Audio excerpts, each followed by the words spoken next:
¿Qué tal amigos? Bienvenidos de nuevo al canal y bienvenidos de nuevo a una reseña donde el día de hoy tenemos uno de los SUVs más aclamados de los 80s y 90s. El día de hoy tenemos una leyenda de los caminos fuera del asfalto que es esta Jeep Cherokee XJ.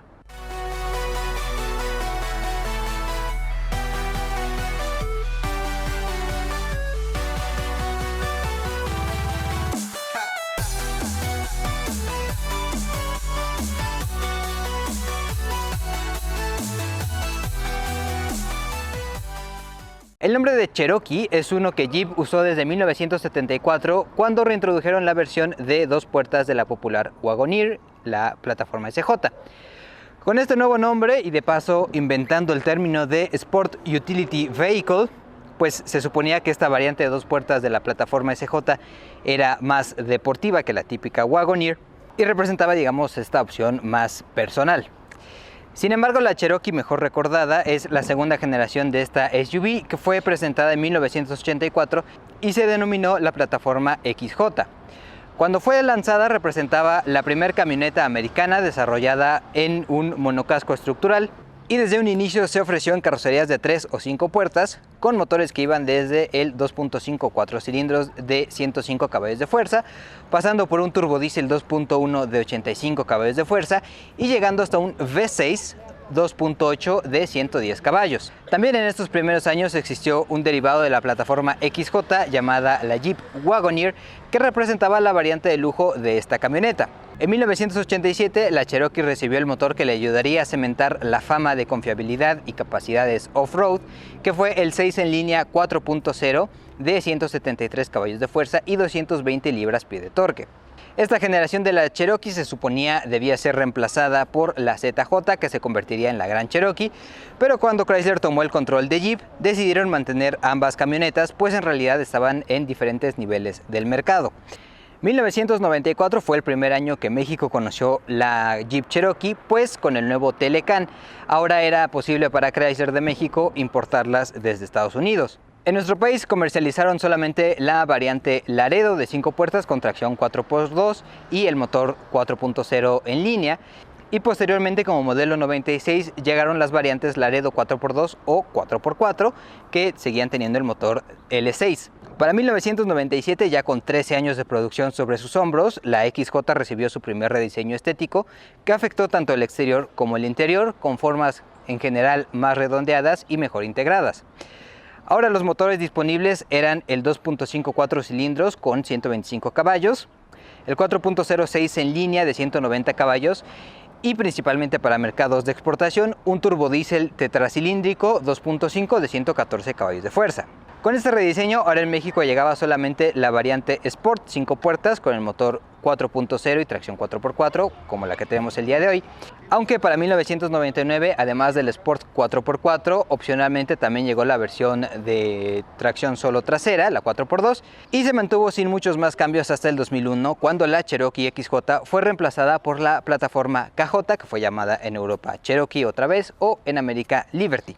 Como detalle curioso, la Jeep XJ ha sido uno de los productos más exitosos de la marca americana, no solo en Norteamérica, sino también en mercados europeos e incluso asiáticos. Pues además de haber sido producida en Estados Unidos, salió de plantas en países tan dispares como Venezuela, Egipto, Indonesia, Argentina o China, en donde de hecho se mantuvo en la línea de producción hasta el 2014, con un rediseño propio de ese mercado que recibió en el 2004.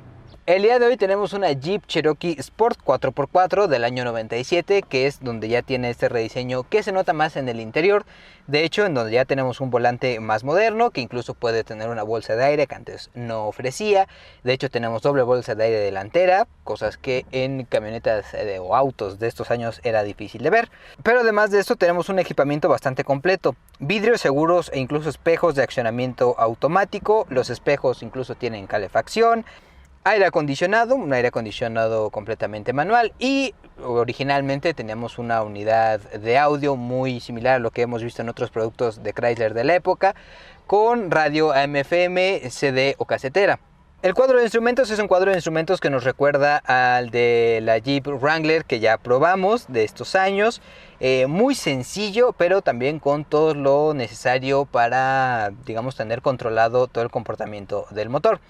Tenemos un tacómetro a la izquierda, velocímetro a la derecha, un medidor de voltaje, de nivel de combustible, de presión de aceite y de temperatura del refrigerante. Entonces, cualquier mal funcionamiento podemos detectarlo más fácilmente. En la parte superior teníamos una computadora de viaje también típica de Chrysler en esta época, en donde podemos ver tanto una brújula, consumo promedio de combustible, consumo instantáneo, la distancia que podemos recorrer con el combustible que nos queda, un reloj obviamente y poco más. Digamos que información suficiente pues para un viaje largo en carretera o fuera de la carretera. Originalmente esta consola se extendía un poco más, en donde teníamos lugares para guardar lentes o para poner nuestro control de la puerta eléctrica de la casa, como lo vimos en la Grand Cherokee. Pero en este modelo en particular tenemos un quemacocos, que la verdad es que le añade un toque un poquito más aventurero al interior de esta ya de por sí aventurera XJ. Además, como detalles interesantes, teníamos un defroster en el vidrio trasero, así como un limpiador y luces antiniebla delanteras. Todo esto manejado por unos switches aquí en la consola central, que la verdad, además de que tienen un tacto bastante como rudo, hacen un sonido de que realmente estamos accionando algo, pues un diseño que no habíamos visto en otros autos Chrysler de la época. Al lado de esos botones tenemos dos conexiones de 12 volts, entonces estamos cubiertos para cargar aparatos electrónicos en esta camioneta pese a su edad. Y en cuanto a materiales, también se siente muy Chrysler de la época, con todos los materiales plásticos pero de buen tacto y vista. En las puertas, por ejemplo, tenemos plástico suave en colores contrastantes negros y grises, algunos plásticos un poco más duros sí en los controles de las ventanas y demás, pero en general se ve bastante bien.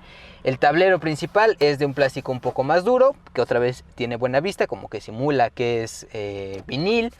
Y tomas de aire que bien podrían venir de un Stratus o un Neon o una cosa así. Entonces, bueno, ahí compartía piezas con algunos otros Chrysler. En el caso de los asientos, en esta versión Sport tenemos asientos completamente manuales y con ajustes, digamos, típicos de la época, simplemente longitudinal hacia adelante y hacia atrás y de inclinación del respaldo. Lo que sí es que el volante también tenía opción a modificar su inclinación, entonces eso ayudaba a poder encontrar una posición de manejo más cómoda. Y en cuanto a espacios de almacenamiento, extrañamos algo en las puertas porque aquí no tenemos nada para poner objetos, pese a que se siente que hay espacio.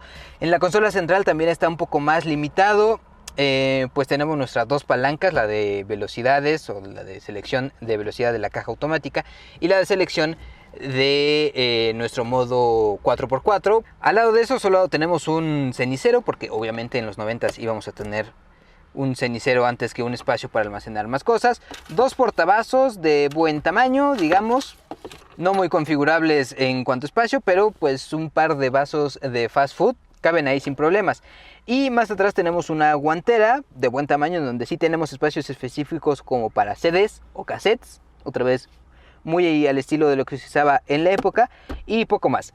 La guantera principal es más pequeña de lo que esperaríamos, es una charolita bastante poco profunda, con un fondo que se va haciendo más estrecho. A lo mejor nuestros papeles y poco más nos iba a caber ahí, la verdad. En la banca posterior de esta camioneta encontramos que hasta eso tiene suficiente espacio. El de cabeza está un poquito más limitado de lo que pensaríamos, sobre todo porque esta banca está como un poco más alta que los asientos delanteros. Eso sí, los materiales no cambian, con buenos plásticos suaves en la parte superior de la puerta. Más abajo tenemos plásticos más duros, pero otra vez de buena vista, simulan que no son tan baratos. Y controles para nuestras ventanillas eléctricas y nuestros seguros.